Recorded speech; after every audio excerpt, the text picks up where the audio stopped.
la botte.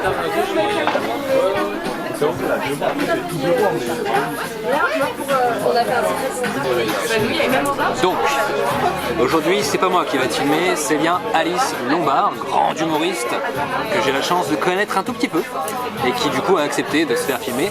Donc on vient la voir et on va filmer son passage et on va lui demander comment ça s'est passé, tout ça machin. Parce que c'est intéressant de donner la parole aux humoristes et de les écouter. C'est des gens cool, un peu bizarres mais cool. Donc voilà, tout ce qui va se passer. On est chaud, on est très chaud. C'est 7 € le coca, donc on a intérêt à être chaud. Mais très beau lieu quand même, attention. Ça a l'air super stylé. Mais 7 € le coca quand même, voilà. Et comment ça a fini? C'est beau, hein? Ouais, je sais, ouais. C'est la classe. J'y jouerai le 16 mars. Soyez là.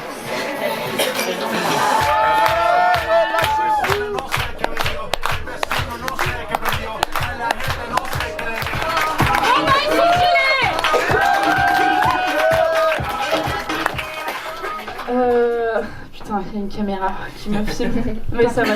Je sais pas si tu vois ce moment où tu sors de chez le coiffeur avec une tête de cul et tu sais, tes potes ils sont là pour te rassurer, pour te dire non mais franchement ça change. Et puis ça repousse, hein. Et puis tu sais, t'as souvent une pote qui est là pour te dire alors je vais être honnête, j'aime pas du tout. Non, je déteste, vraiment, on dirait Mireille Mathieu qui a fumé 1000 pétards, c'est moche. Désolée, je suis un peu cash. Bah non, t'es juste une connasse là en fait. Enfin, non mais pardon, mais c'est quoi ces gens en fait? Tu sais, j'espère qu'ils ont pas des métiers trop importants, genre médecin urgentiste. T'imagines, tu dois annoncer la mort à quelqu'un? Enfin, il faut un peu de tact, tu vas pas lui dire alors je vais pas vous mentir madame, mais votre mari il est dead. Un rat crevé, oui tout à fait. Désolée, je suis un peu cash, Scorpion, désolé. J'ai trop envie d'être une tata cool. T'sais, genre j'ai envie d'être la tata cool. On va shaker ce week-end chez Alice, ouais. Tu sais, j'arriverai comme ça, je fais salut les kids. Je vous emmène à Disneyland. Ouais. Allez, montez sur mon dos, on y va en overboard. Tu sais, je pourrais les gâter, ils auront des trucs que leurs parents pourront pas leur offrir. Ils seront là genre tata, est-ce qu'on peut avoir une glace? D'accord, mais détruis à votre mère. Oh, ce que t'es cool. C'est vrai que je suis cool. Il sera là genre eh ben moi ma tata elle fait des blagues. C'est ma tata stand-up. Elle est plus classe que ta tata inspectrice des impôts. Mais c'est vrai qu'elle gagne plus d'argent. C'est quand même cool. Donc, comment est-ce que tu l'as senti? Ça va, franchement ça va, le public était cool. Ouais. Et là en ce moment je travaille un peu de nouveaux trucs, un truc ça fait 2 mois où je suis dessus et ça prend pas mal. Ok. Et là le truc sur le fait que j'ai envie d'être tata, là ça fait c'est la 3e fois que je faisais. Okay. Donc je cherche encore et tout, mais je suis contente, ouais, j'arrive mieux à voir les trucs qui marchent pas, les trucs qu'il faut que je tire. Il y a pas mal d'act-out en fait, ce qui est un peu compliqué, le truc où je fais être cool, machin et tout.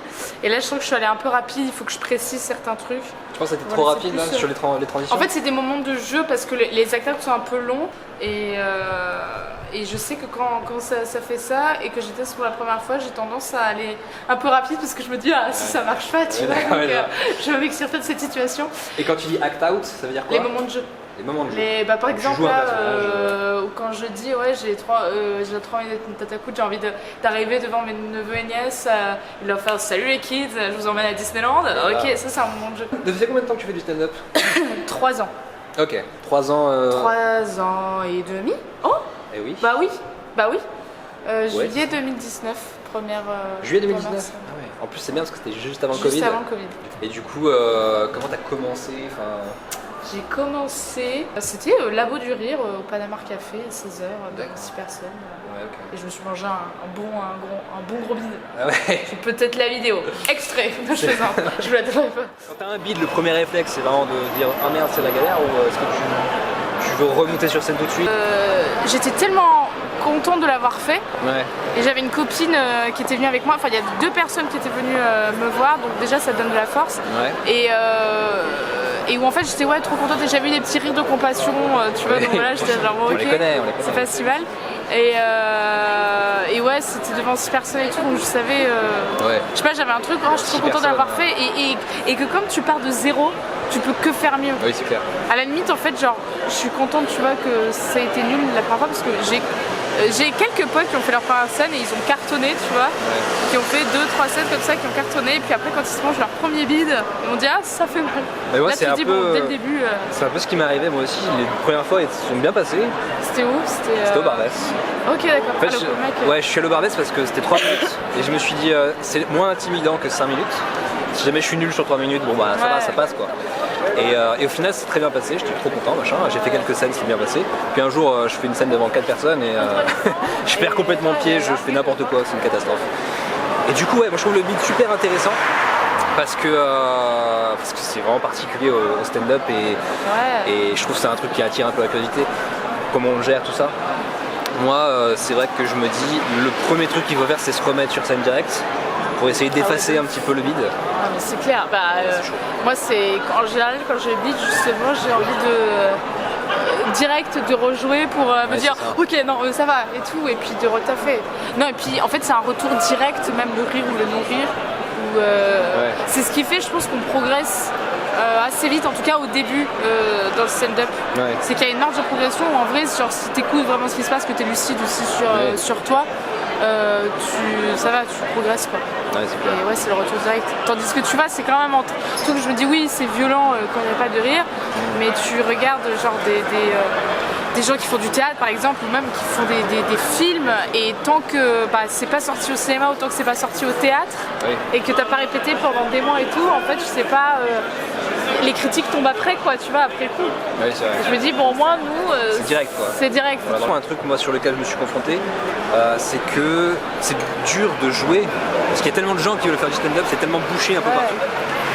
Comment t'as fait toi pour réussir à trouver des endroits où déjà le Barbès, moi j'avais commencé aux open mic et après il y avait des créneaux en fait sur les plateaux un peu plus pro à l'époque où en gros t'avais genre 2 humoristes pas tout à fait débutants quoi, mais qui faisaient 5 minutes sur les plateaux pro, et ce qui fait que j'ai fait ça en fait au Barbès.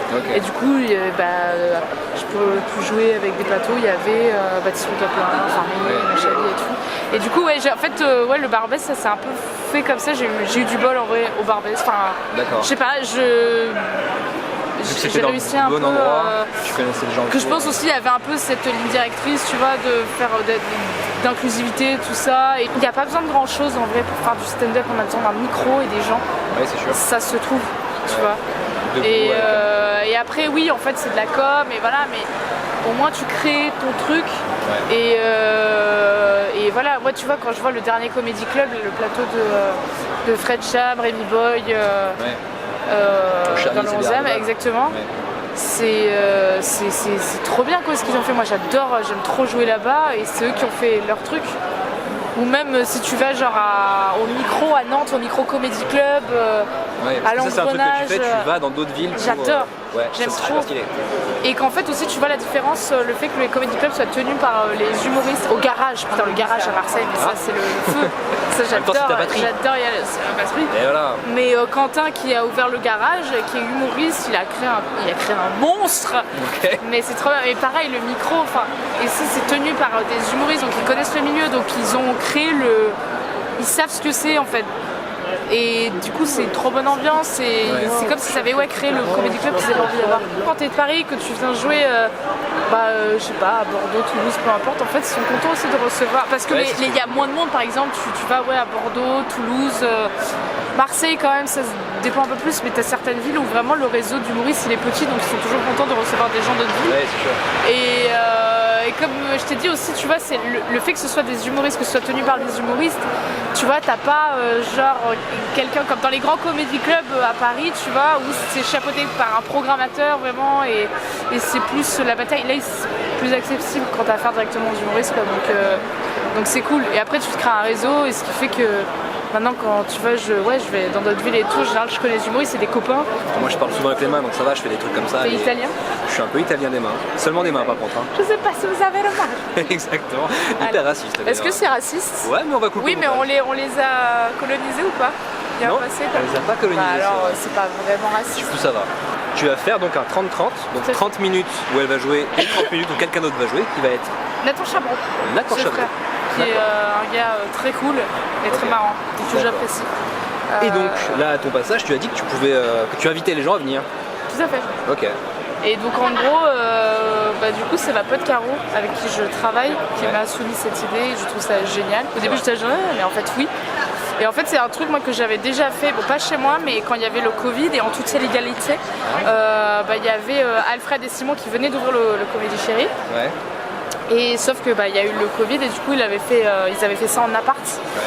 Et en fait j'avais trop kiffé. Et là c'est vrai que pour les 30-30 moi je cherchais un lieu parce que c'est un format que je voudrais lancer. J'aimerais bien faire pas mal de 30-30, un 30-30 à Paris par mois porte de la Chapelle. Trop bien.